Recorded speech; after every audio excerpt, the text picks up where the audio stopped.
आजी, माझा पहिला पगार झालाय, काय करू? पैसे मिळाले का? हो हो. ते आधी पहिले देवापुढे ठेव. एक गोष्ट सांगते तुला.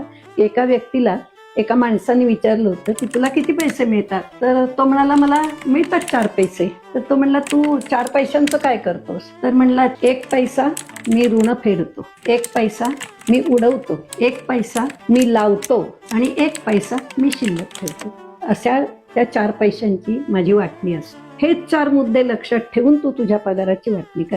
म्हणजे आता तुझ्या पगारातला एक भाग काय कर, आधी प्रथम आपल्या आईवडिलांचे ऋण फेडायचे असतात म्हणून त्यांच्यासाठी खर्च करायचे. आजारी असतील नसतील, त्यांना तीर्थयात्रेला जायचं असेल किंवा त्यांचं रोजचं जेवण खाणं जे काय असेल ते. एक भाग आपल्या कुटुंबासाठी, ते आपलं कर्तव्य आहे. उधळायचा याचा अर्थ तो करमणुकीसाठी, देवासाठी, यात्रेसाठी असा खर्च करायचा.